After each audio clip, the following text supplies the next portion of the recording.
I DNF'd my first 100-mile ultramarathon. I wanted to come on here and just talk about it a little bit. I have a few clips that I want to show too of just how the run went and the experience. So we'll go ahead and just jump right into that first. So enjoy these clips, and then at the end, I'll go ahead and talk about the experience. 5, 4, 3, 2,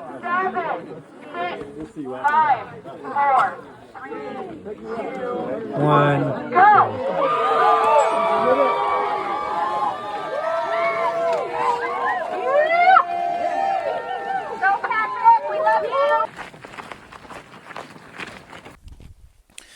Alright, I think we're about 2 miles in, and the sun is just about to come up. But look at that. It's nice. Some nature, some green. Check this out. Can't beat that, man. Can't beat that. Alright, the sun is finally up. Look at that. And we're about 5.3 miles in. So, got a long way to go. 95 more miles to go.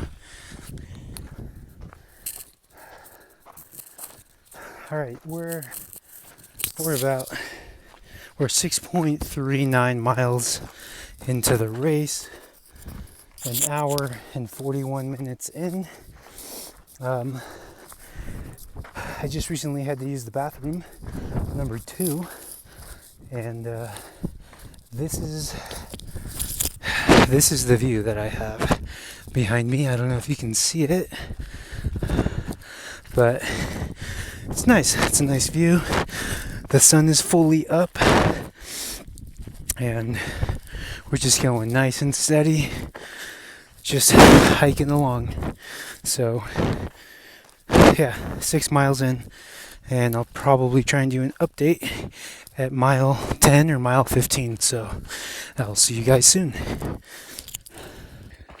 All right, we're coming up on this Pacific Crest Trail sign. Let's see, pretty cool.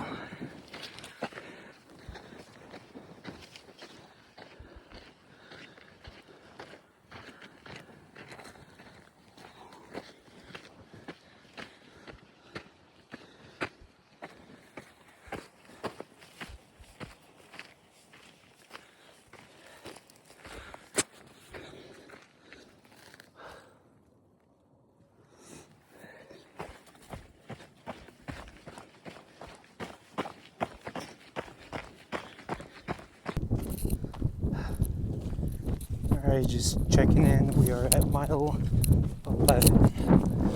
So, alright, just checking in. We are at mile 11. So things are going smooth. Legs feel great. I'm hoping to hit an aid station soon. So, looking forward to that. Alright, see you guys soon.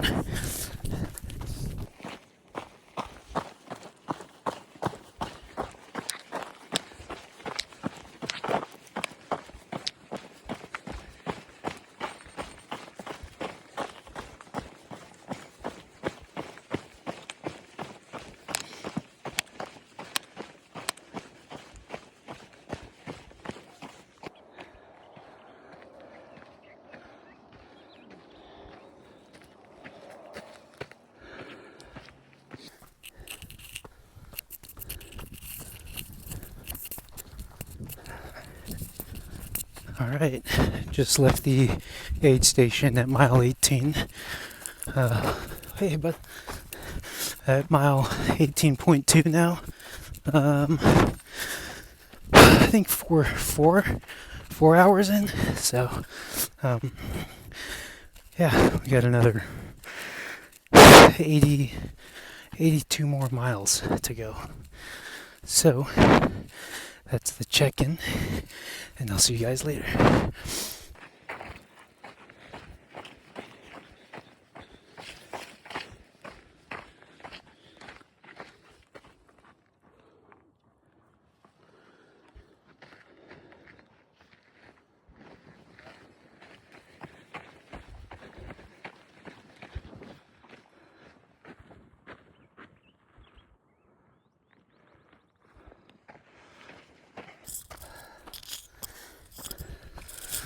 All right, just left the aid station here at mile 24.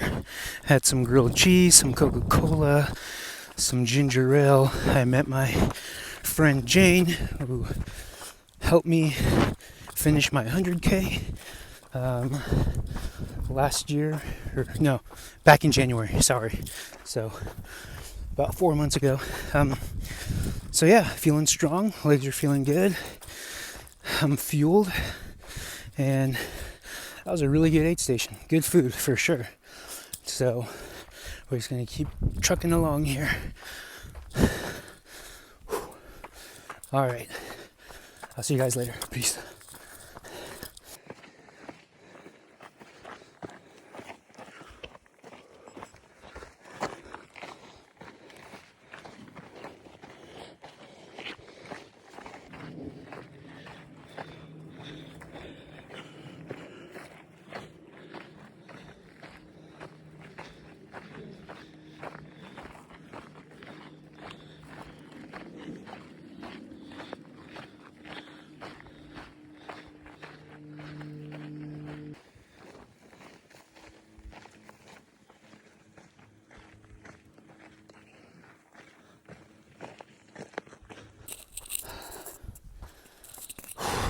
Okay, update.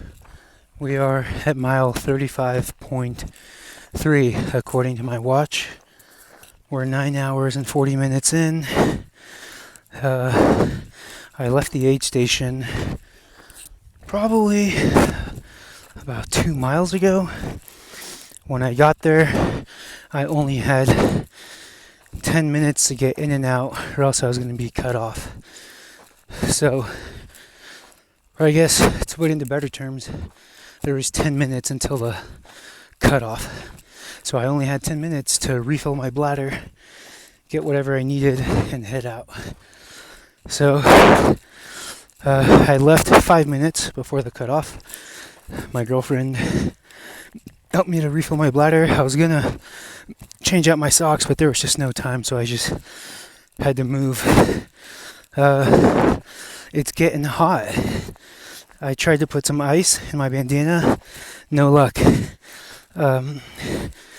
So the next aid station is at mile 41.5, so roughly 6 miles, 5.5, something like that. So, okay, I'm gonna stop talking now and get back on this single track here.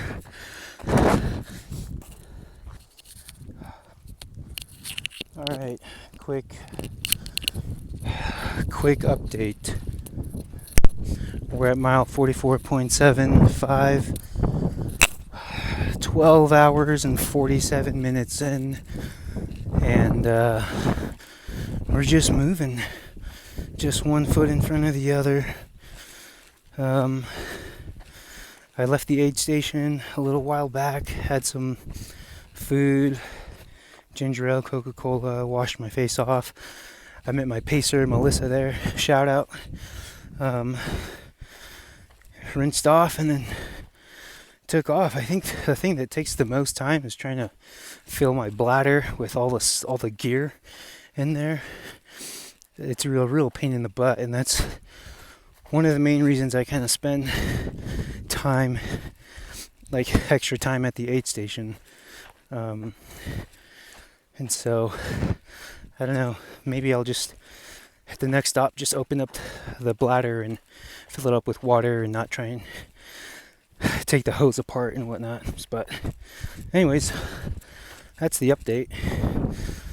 Just chugging along. Alright, I'll see you guys later. Alright, it is officially night ops. We are 51.5 miles in. It is, what time is it? It is 8:20 p.m. So,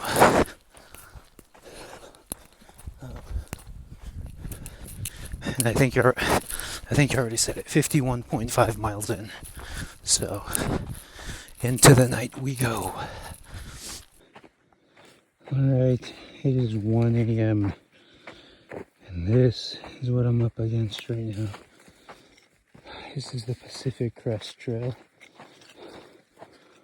We're about 65 miles in. Dude, it's just narrow, bro. Oh my god.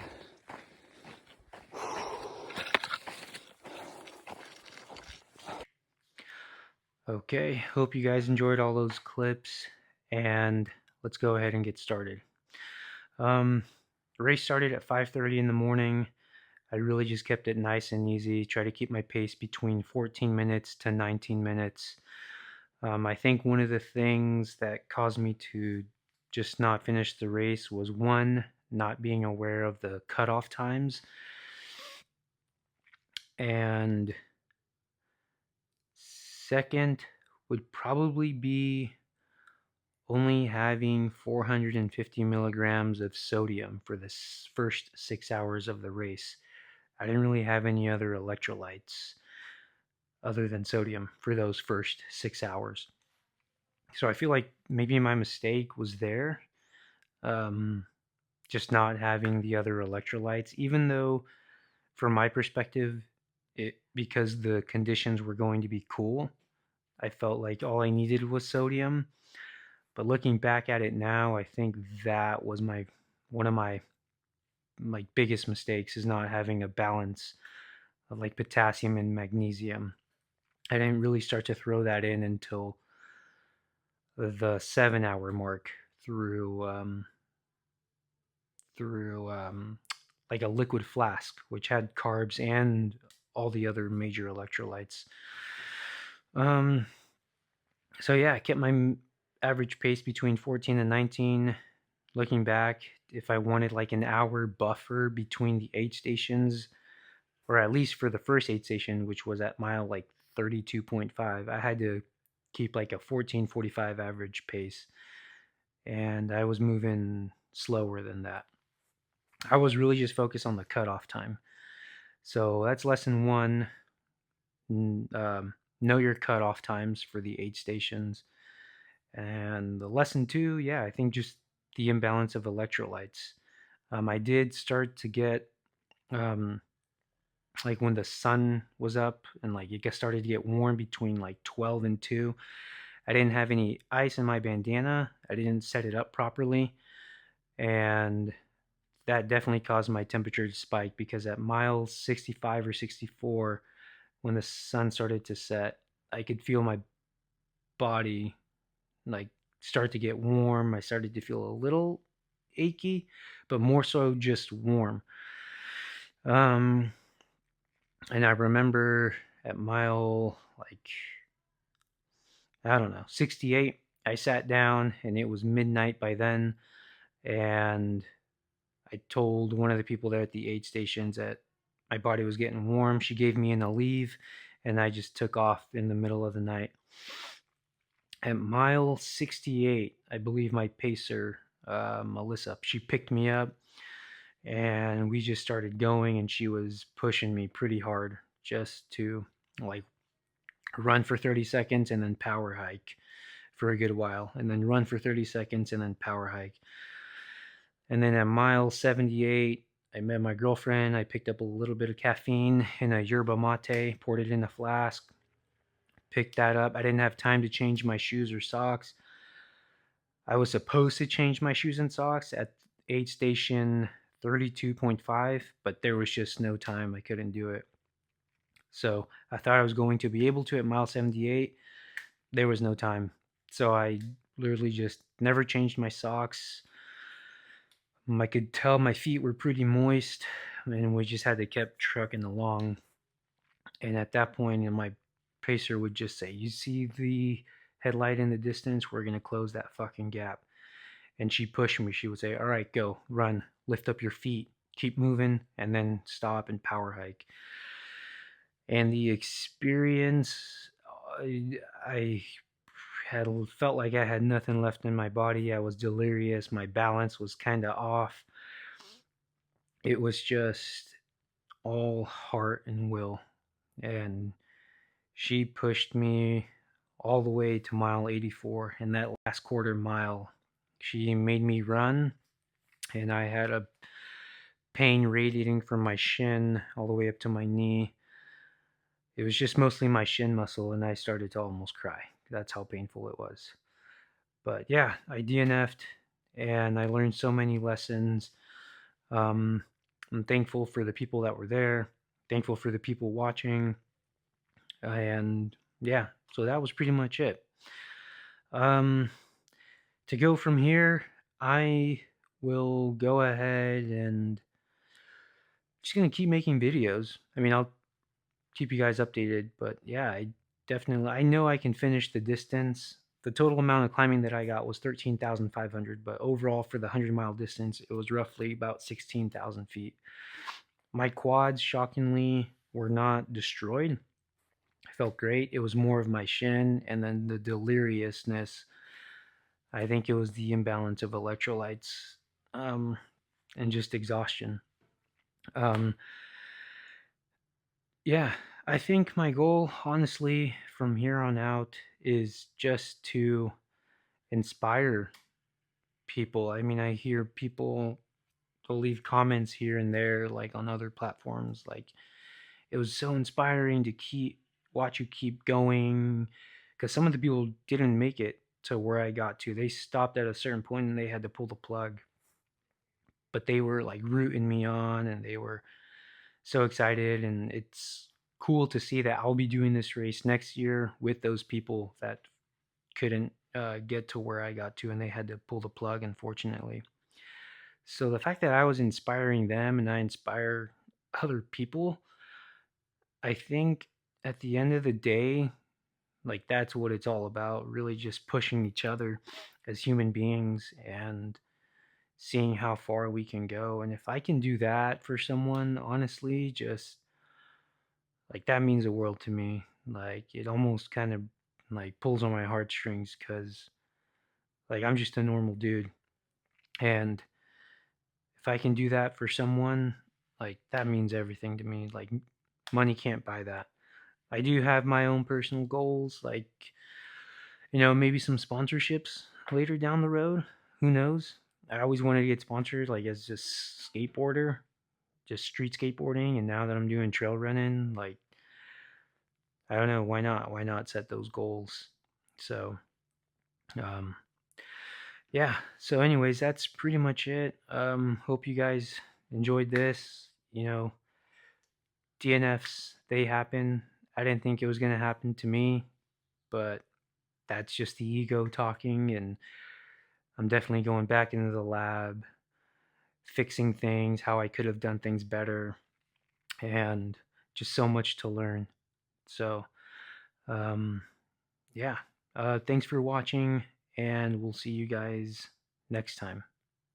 All right. Have a good day. Peace.